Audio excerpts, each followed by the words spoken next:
I know a little bit about your musical beginnings before Tad, before the brothers, pre-Seattle even. And you were in marching bands, jazz sets, school and classical at college. How much of that plays into this piece of work? Well, certainly the schooling that I did and all the band work and going to college to study music, as well as jazz and playing in concert band and orchestra, those played hugely into the making of this. And it was a good foundation for me to build on. And I did use some of those teachings in what I was doing here with Incineration, certainly. Any other influences? Well, I love Edgar Varese, of course Ennio Morricone, Bartók, Berlioz, Mozart, Bach, Beethoven, Stravinsky. Was this record plotted or planned out, or was this completely an organic session? Well, what happened was I did the first song, and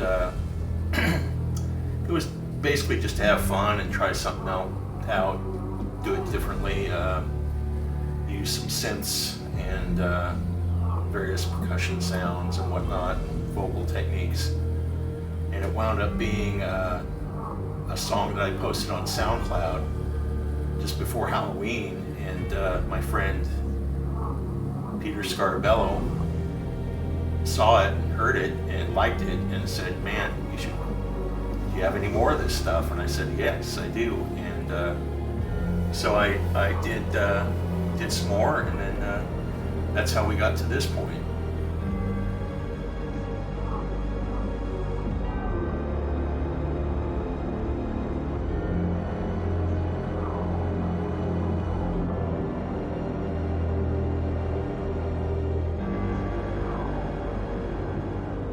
It's atmospheric, and certainly once you hear it, you're going to realize it could be used easily in soundtrack and movie music as well. And I'd really like to get into that as well. So I think that's where it lies and where it lives. Can you elaborate any on the subject matter, Tad, of these songs? Are they about pain or pleasure?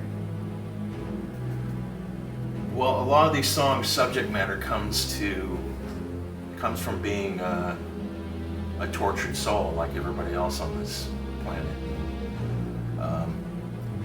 A lot of the things that we go through, and just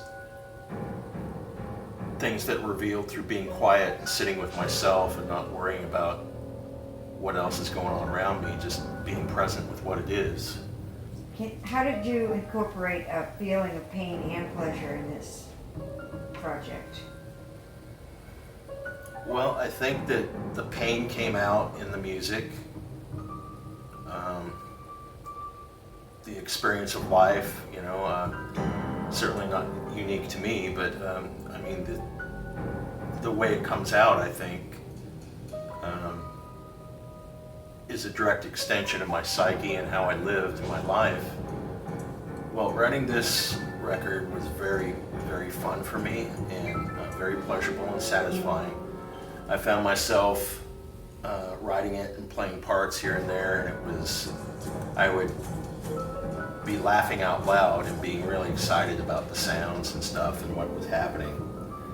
It was really fun to put together, and it's a good release, and the darkness that comes forth is it's satisfying and pleasing to me. My heart is, it's a dark heart. What's next? Well, I've already completed writing the next one and recorded it, and now begins the long process of overanalyzing and tweaking it, and trying to make it better. And but in the meantime, this one's out, and I'm really excited to share it with people. Well, I think the music speaks for itself, and I don't want to color it with any of the things that I would say that might take away from the spirit of it that came from inside me and outside of me. I think it's important to realize that the music that comes is an experience for me, and a lot of it was written and performed right on the spot. There was no redos, no retakes. Especially a lot of it was written right on this piano right here and recorded right here.